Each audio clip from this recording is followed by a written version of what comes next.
Surprisingly आज के सत्र में हम देख रहे हैं कि एक्शन के साथ कामकाज दिखा रहा है।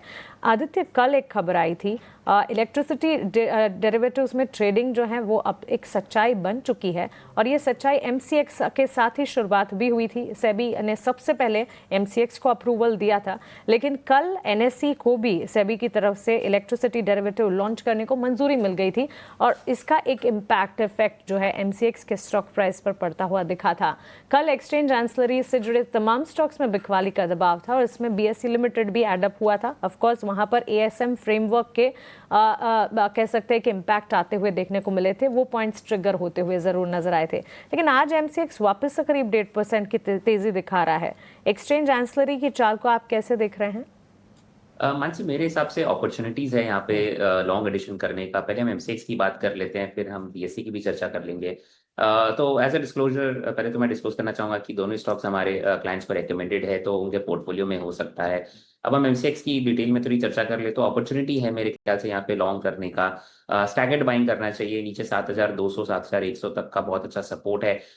50% अभी लॉन्ग करे और अगर आपको थ्रू आउट द डे थोड़ी प्रॉफिट टेकिंग देखने मिलती है या नेक्स्ट वीक हमें थोड़ी बहुत प्रॉफिट टेकिंग देखने मिलती है 4,700 के आसपास, तो फ्रेश एडिशन करना चाहिए। यहाँ पे टारगेट 8,000 के ऊपर आएंगे।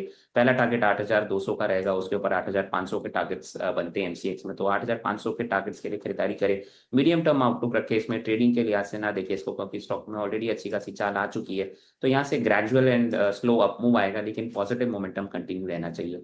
अब अगर हम बीएसई की चर्चा कर ले तो बीएसई में भी हमने देखा है कि आने वाले पिछले दिनों में एक करेक्शन देखने मिला था हमें। 3,000 के लेवल से स्टॉक प्रोडक्ट थे, ऑलमोस्ट 2,700 के लेवल्स को टेस्ट किया आज।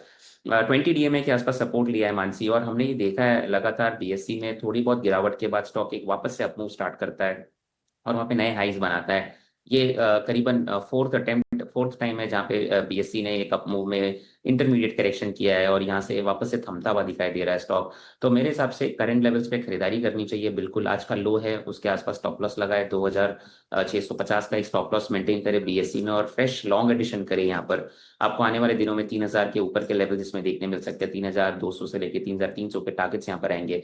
तो रिस्क टू रिवॉर्ड के लिहाज से भी बहुत ही फेवरेबल लग रहा है बीएसई और करंट लेवल्स पे फ्रेश एडिशन करनी चाहिए।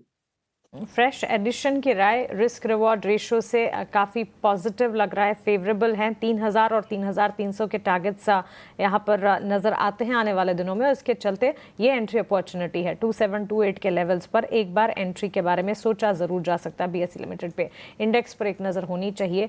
बिल्कुल फ्लैट कामकाज आज के सत्र में और ये फ्लैट कामकाज टूवर्ड्स डाउन साइड देखने को मिला है। निफ्टी के चार्ट्स को एक बार स्क्रीन पर लेकर आएँ और बैंक निफ्टी बेंचमार्क साथ ही ब्रॉडर मार्केट्स पर भी नज़र होनी चाहिए।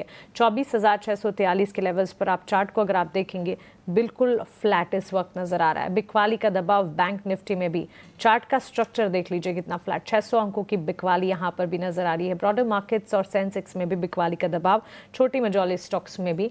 लेकिन डिफेंस